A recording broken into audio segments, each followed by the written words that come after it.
All right, guys. Welcome to BBS. We're gonna call this.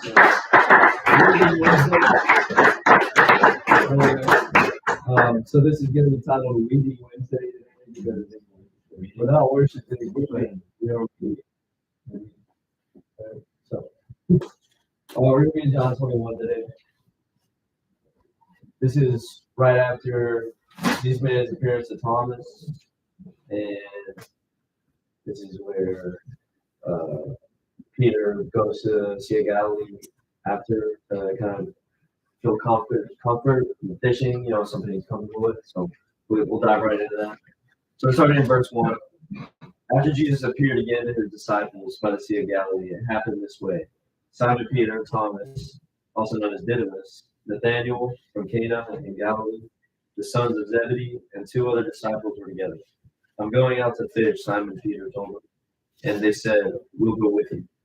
So they went out and got into the boat, and that night they caught nothing. Early in the morning, Jesus stood on the shore, but the disciples did not realize that it was Jesus. He called out to them, friends, haven't you any fish? No, they answered. He said, throw your net on the right side of the boat, and you will find some. When they did, they were unable to haul the net in because of the large number of fish. Then the disciple whom Jesus loved said to Peter, it is the Lord. As soon as Simon Peter heard them say, it is the Lord, he wrapped his outer garment around him, for he had taken it off, and jumped into the water. The other disciples followed in the boat, towing the net full of fish, for they were not far from shore, but 100 yards. When they landed, they saw a fire burning coals with fish on it and some bread. Jesus said to them, bring some of the fish you have just caught. So Simon Peter climbed back into the boat and dragged the net ashore. It was full of large fish, 153. But even with so many, the net was not torn. Jesus said to them, come and have breakfast. None of the disciples dared ask him, who are you? They knew it was the Lord. Jesus came, took the bread, and gave it to them, and did the same with the fish. This was now the third time Jesus appeared to his disciples after he was raised from the dead. So Peter had just denied Jesus, and Jesus was crucified. He raised up, he just appeared to them, and Peter's like, I'm gonna go fish. It's what he always did. He's a fisherman. Wow.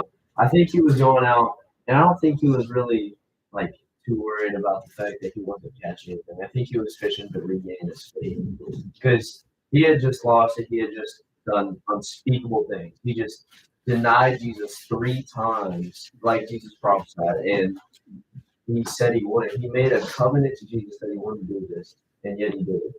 And he went out and he started fishing, and he was catching nothing, and he's just having a rough night, right? I think he's out there.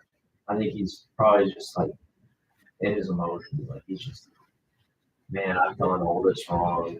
How could I ever come back to do this, or how could I ever regain my faith?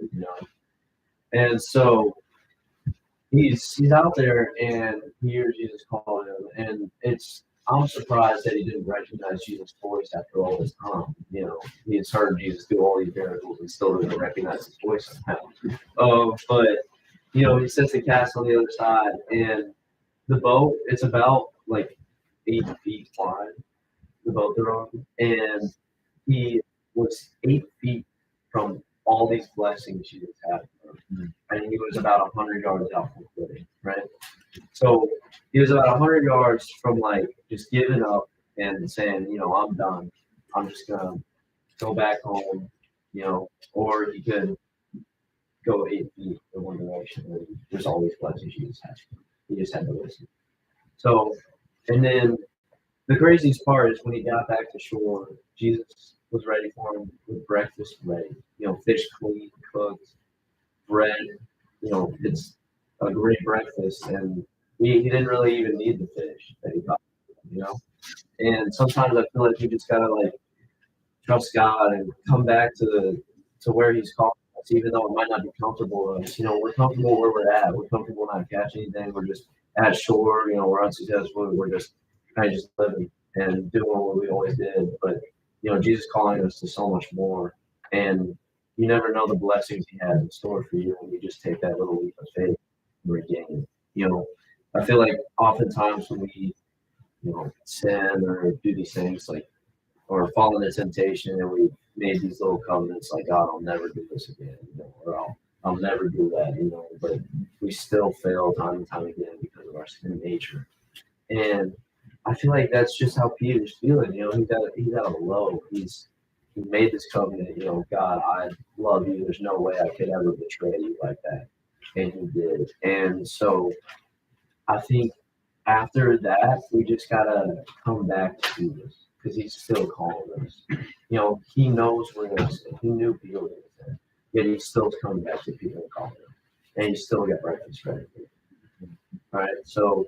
When we sin or fail God like we do time and time again, it's not really about, we can't come back to him. It's about we gotta trust him coming back to him because he's ready for you.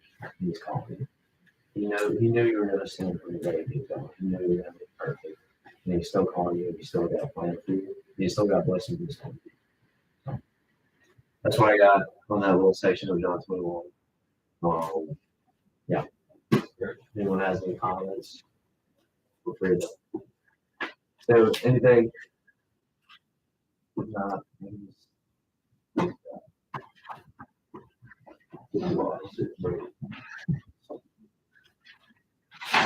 just following that, probably the best forgiveness in the whole Bible right there. That you love me. 3 times.